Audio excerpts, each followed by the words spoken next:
জানি না এ বাড়িতে কি কাণ্ডি ঘটতে চলেছে।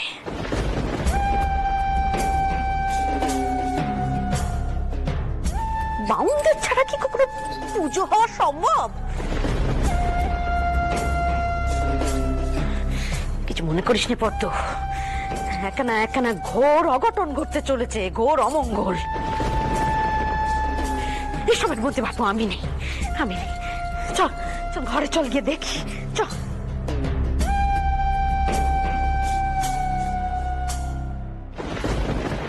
আচ্ছা বউ, তুই এত জেদ কেন করছিস বল দেখিনি? তুই এরম করলে যে ঠাকুরপো আরো বিপদে পড়বে। আচ্ছা তুই তুই উমার পুজো করতে চাস যখন আলাদা করে কর না দিদি, এই তো শুধু পুজো করা নয়, আমি তো এর মধ্যে দিয়ে প্রীতিবাদ করছি। কেন সমাজে মেয়েদেরকে সকলে পায়ের তলে রাখবে? কেন মেয়েদের সমাজে কোনো টাই হবে না? কেন তাদের দায়ভার কেউ নেবে না? বলতে পারো দিদি?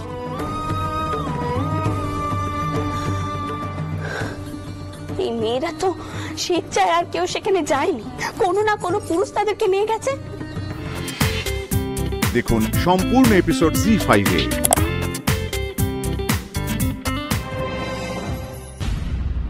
এ কি, উমা কোথায়?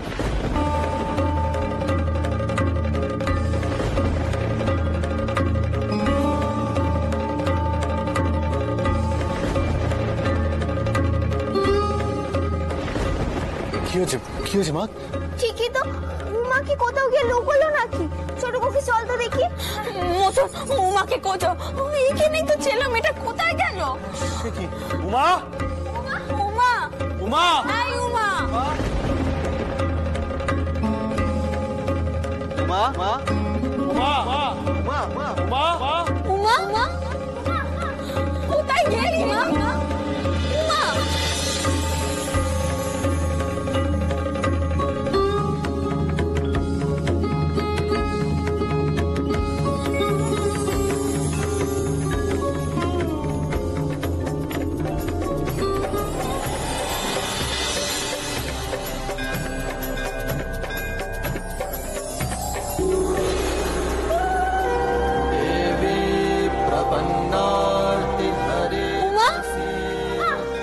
কোথায় গেলি মা?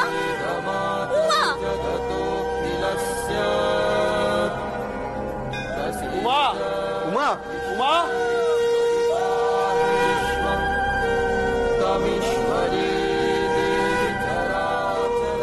উমা, উমা, উমা, উমা কোথায় তুই? উমা, উমা, উমা, উমা, উমা,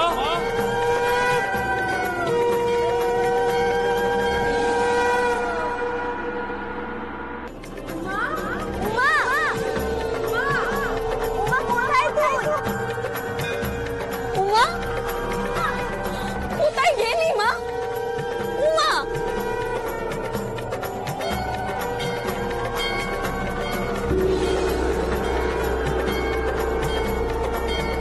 উমা, উমা। আমাকে আর অত খোঁজাখুঁজি করতে হবে না বাপু।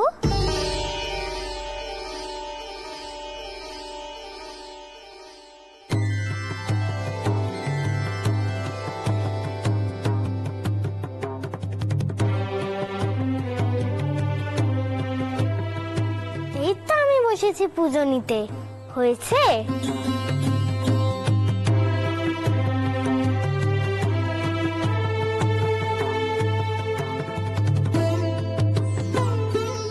নমো কর্তব্যশীন শুভ কৌমারী পূজাং কর্মণি নমো পুণ্যাহং ভবন্তু।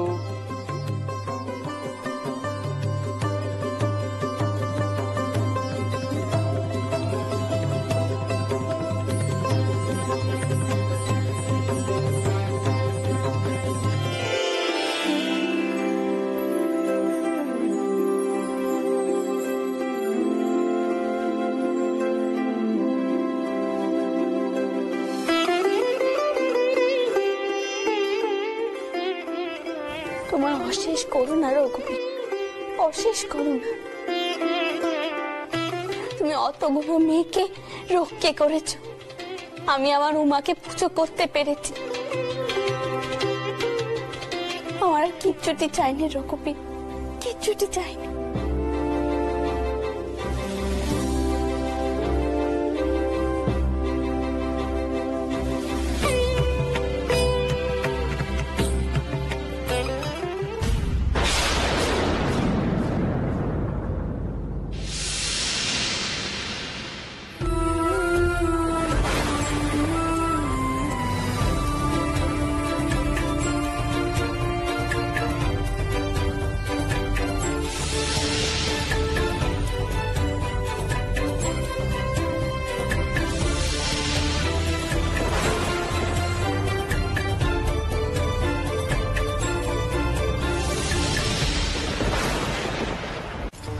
কি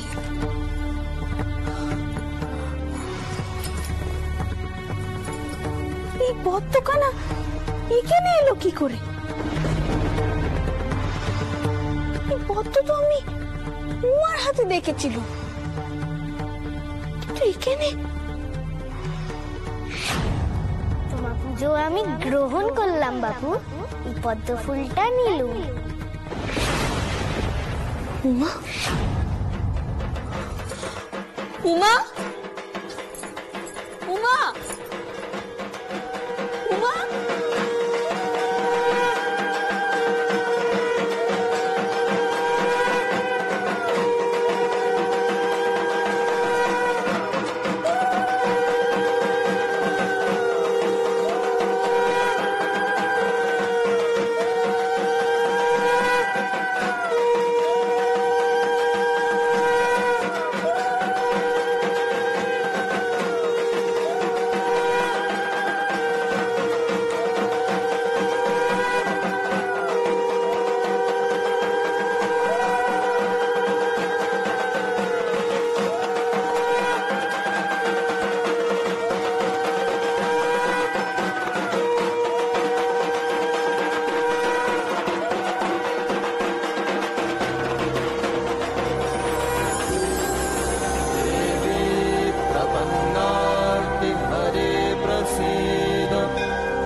দেখিনি আমার, তোমার নাম কানা?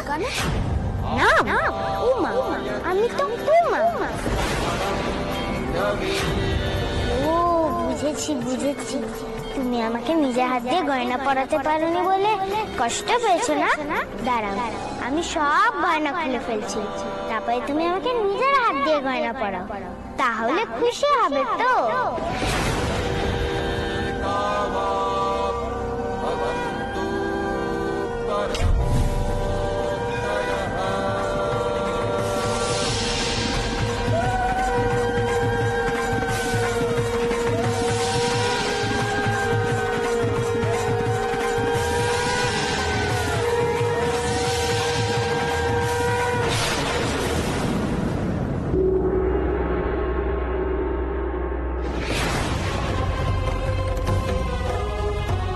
রানী,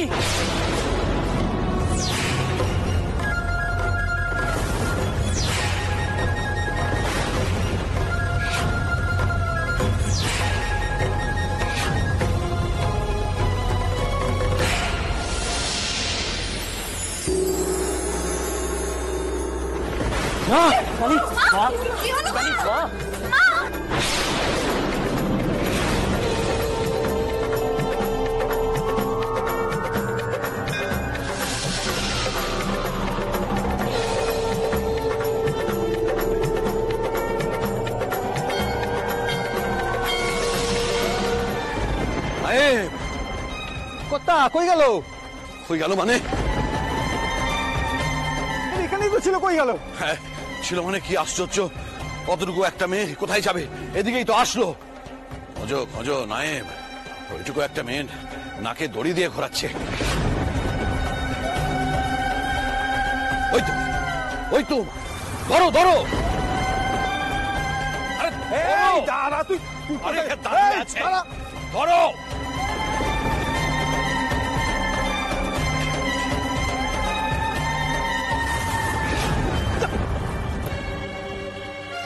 কি হলো, কি হলো নায়েব? কোথায় গেল উমা? কথা কথা আমার মনে হয় এই বাড়িগুলোর মধ্যেই কোথাও একটা ঢুকে পড়েছে। তা ওই বাড়িটার মধ্যে ঢুকে পড়েছে মনে হচ্ছে। চলুন না খুঁজে দেখি। হ্যাঁ দাঁড়াও, কি করছো কি নায়েব? চিনতে পারছো না বাড়িটাকে? ওটাই তো জানবাজারের মার বাড়ি। ওই বাড়িতে যখন তখন হুটহাট ঢুকে পড়া যায় না। ভাবতে হবে অন্য কিছু ভাবতে হবে।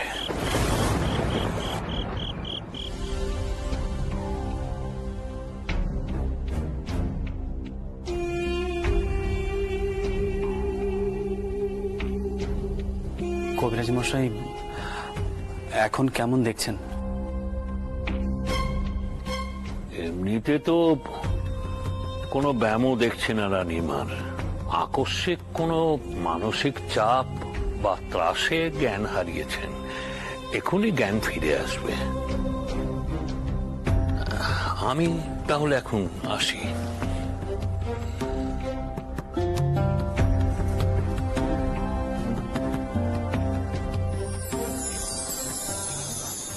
অনেক কাল পর আবার এমন দ্বারা কাণ্ডই ঘটলো, তাই না ঠাকুরপো?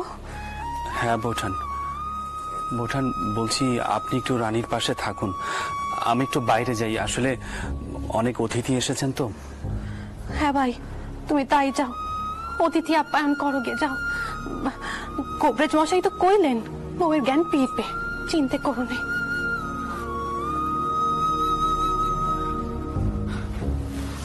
মা, ও মা, চোখ খোলো মা, চোখ খোলো।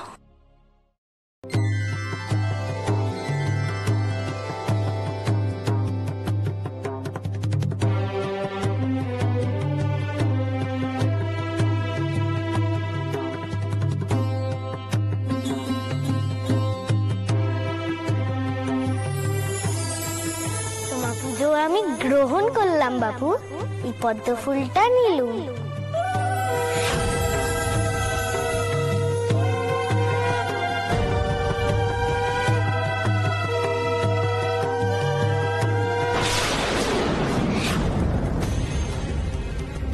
উমা উমা উমা চলে গেছে, সে বরাবরের মতো চলে গেছে গো দিদি। সে আর ফিরবে না, আর ফিরবে না, আমি বুঝে গেছি। সে বরাবরের মতো চলে গেছে। কি কইছিস কি তুই? কেন চলে যাবে উমা? আর কোথায় বা যাবে সে মেয়ে? আজ নবমী নেই, কাল তো দশমী, কাল মায়ের বিসর্জন হবে। উমাকে আর আটকে রাখা যাবে না গো দিদি, আর আটকে রাখা যাবে না। সে চলে গেছে, বরাবরের মতো চলে গেছে দিদি। ও দিদি দিদি, তুমি টাওয়ার পক্ষ থাকো, তাকে একটু ডাকো না দিদি। ডাকছি ডাকছি। ছোট কুকি শিগগির বাপকে খবরতে যা। আস্তে আস্তে বউ, আমার ছেলে চলে গেছে, বরাবরের মতো চলে গেছে। সে আর ফিরবে না, আমি জানি, আর ফিরবে না। রানী এখন কেমন আছো? আমায় ডেকেছিলে? আপনি আর দেরি করবেন না। যে ওই অসহায় মেয়েগুলোকে আটক করে রেখেছিল তাকে সাজা দিতেই হবে। এমন ভাবে ছেড়ে দিলে চলবে, আর মাও তাই চান। এটাই সুযোগ কর্তা। মার বাড়িতে এখন পুজো চলছে, অনেক লোকজনের ভিড়, সবার মধ্যে মিশে ভিতরে ঢুকে পড়তে হবে, কেউ বুঝতে পারবে না। কিন্তু ব্যাপারটা একটু বেশি ঝুঁকি হয়ে যাবে না নায়েব? আহা, কিসের ঝুঁকি কর্তা? আগে তো লেঠেলদের ওপর সব দায়িত্ব ছিল, এবার তো আমি নিজে সেখানে যাব। একেবারে তুলে নিয়ে জুড়ি গাড়িতে বসিয়ে সোজা আপনার বাগান বাড়ি। আপনি এখানেই অপেক্ষা করুন কর্তা।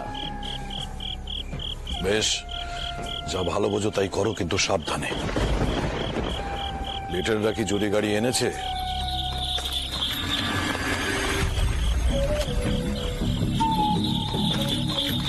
ওই তো কর্তা।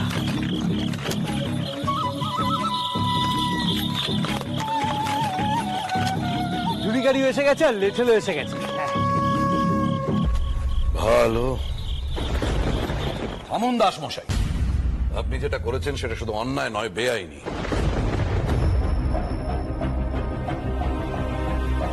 অন্যের বাড়িতে লেঠেল পাঠিয়ে জোর করে কাউকে তুলে এনে আটকে রাখা যায় না। আপনি আমাদের ভুল ধরছেন, আর আপনি যেটা করেছেন সেটা ঠিক, সেটা অন্যায় নয়। কতগুলো অসহায় মেয়েকে আপনি নিজের বাড়িতে বন্দি করে রেখেছিলেন।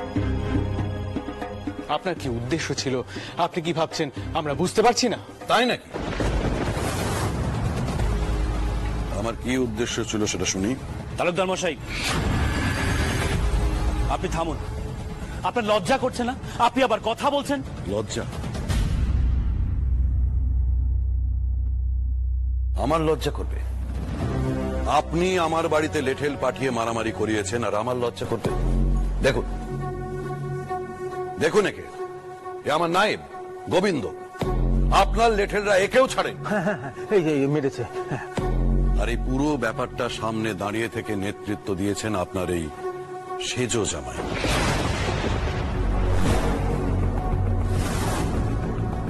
দাসমশাই,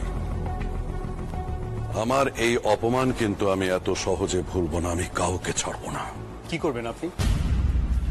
আপনার দৌড় কত দূর আমাদের জানা আছে। রপ্তানির বরাত পেয়ে আপনি কি ভেবেছেন আপনি আমাদের ওপরে উঠে গেছেন? আমাদের কারবার সব বন্ধ করে একাই ব্যবসা করবেন? পারবেন না তালুকদার মশাই, অত সহজ নয় ব্যাপারটা। বাবা মতুর, তুমি ওনাকে শোধাও তো, এতগুলো মেয়েকে উনি আটক করে রেখেছিলেন কেন? ওরা কারা আর কোথা থেকেই বা এলো এতগুলো মেয়ে?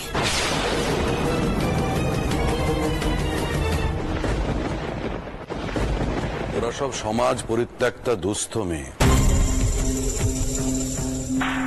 আমি ওদের আশ্রয় দিয়েছিলাম, আমি ওদের ভরণ পোষণের দায়িত্ব নিয়েছিলাম।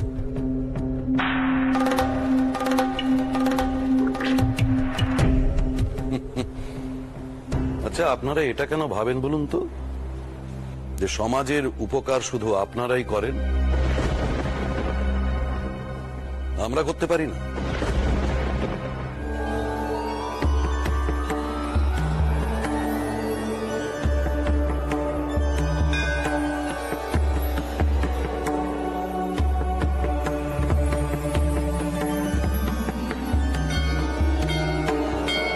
তালুকদার মশাই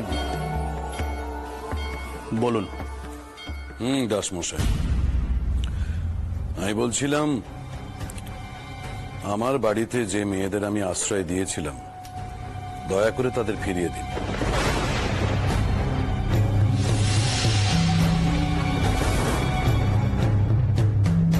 কারণ একটা বিষয় স্মরণে রাখবেন, আমার আশ্রিতাদের সমস্ত দায়িত্ব কিন্তু আমারই। তাই বলছিলাম,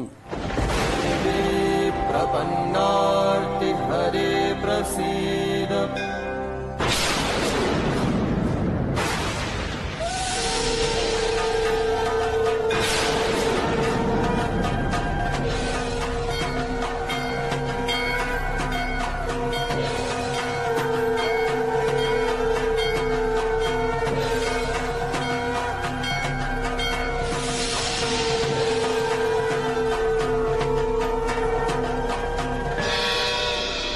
কি হলো তালুকদার মশাই, থামলেন কেন? বলুন।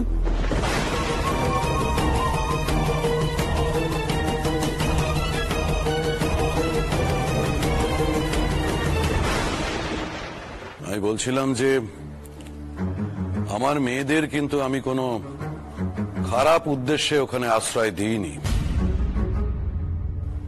তাদের আমি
মাকে কি কোনোদিন বিসর্জন দেওয়া যায়? মা তো এই কদিন মূর্তিতে বাস করেন,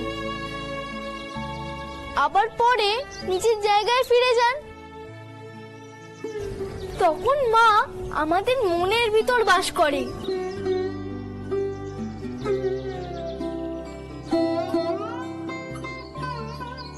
আমরা যদি মাকে দেখতে চাই তাহলে তো আমাদের মনের ভিতরেই দেখতে পাই। মা কখনো আমাদের ছেড়ে যাননি, কোথাও যাননি।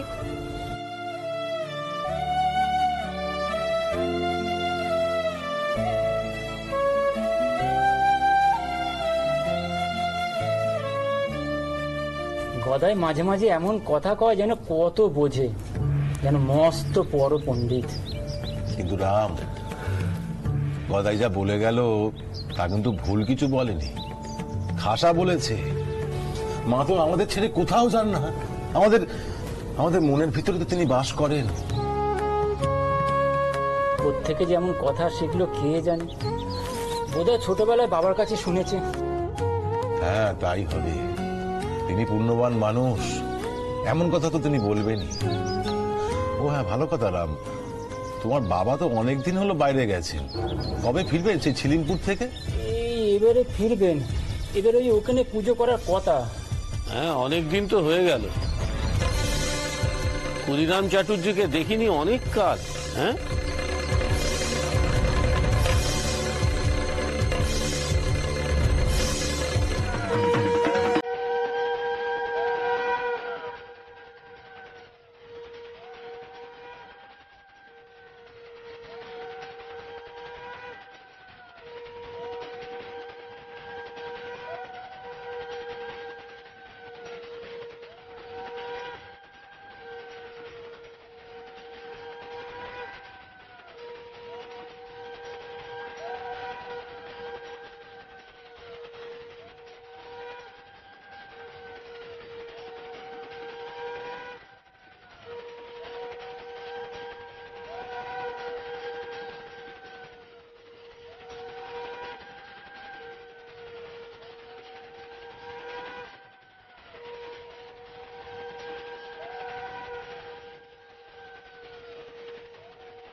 বাবা রাঙিয়ে গেছে মুখটা দেখছি,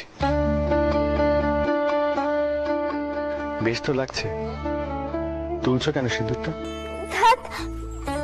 কি যে বলেন না আপনি।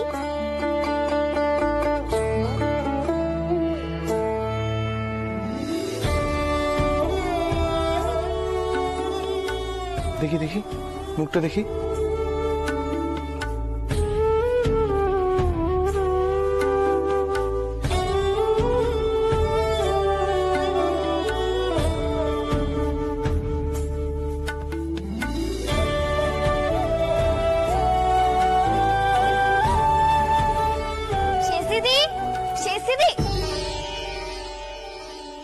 কইছিলাম একটু নিচে এসো। ইস, ছোট কুকি কি ভাবলো বলুন তো? কি আর ভাববে, তার দিদি আর শেঠ জামাই দাদা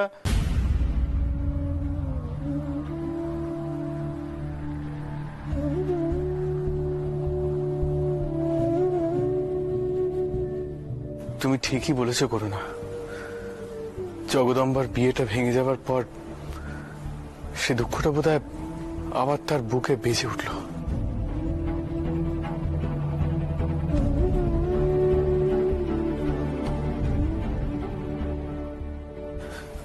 শিগগিরই দেখো ও কেন এসেছিল।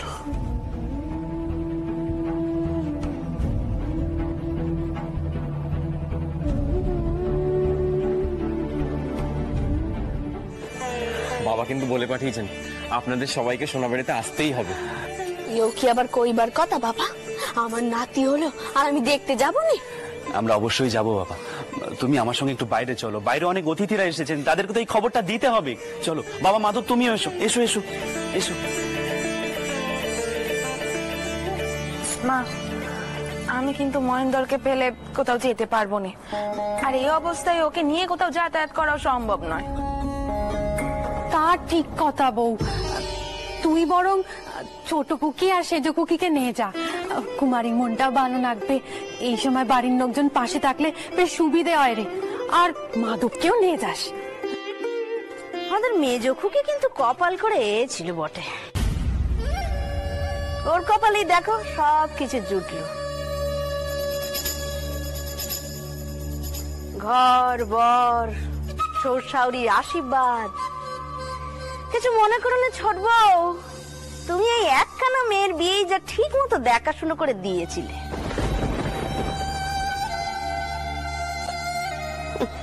আর আমাদের পদ্মর কপালটা দেখো।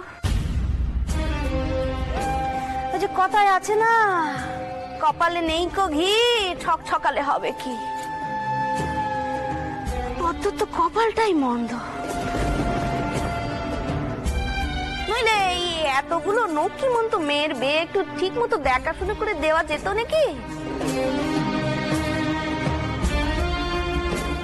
আর সেজ কুকির কথা তো ছেড়েই দিলাম, তোর তো কপালখানা একেবারে পোড়া।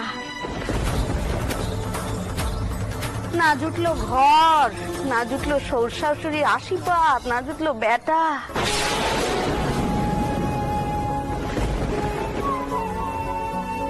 তোর কপালখানাই একেবারে পোড়া রে মা। তুমি একটু থামবে চোট্টাক মা? সবসময় এরকম ভাবে কথা কইও না তো। শেষ দিদির মনে লাগে সেটা তুমি বোঝো না? ছোট্ট মা তো তাও ঘরে বললো, শোর ঘরে থাকলে তো আরো বেশি কথা শুনতে হতো।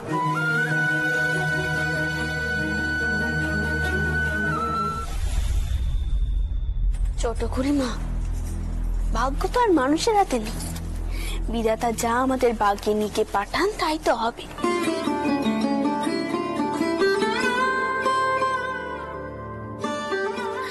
আমরা পোড়া কপালি না ভাগ্যবতী তা তো নির্ভর করে আমরা সারা জীবনে কি করলুম, কত মানুষের উপকার করলুম তার উপরে।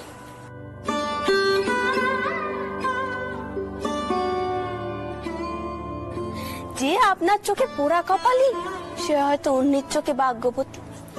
এই করুণার কথাই ধরুন, তা এমন দেবতার মতো স্বামী, এও কি কম কথা?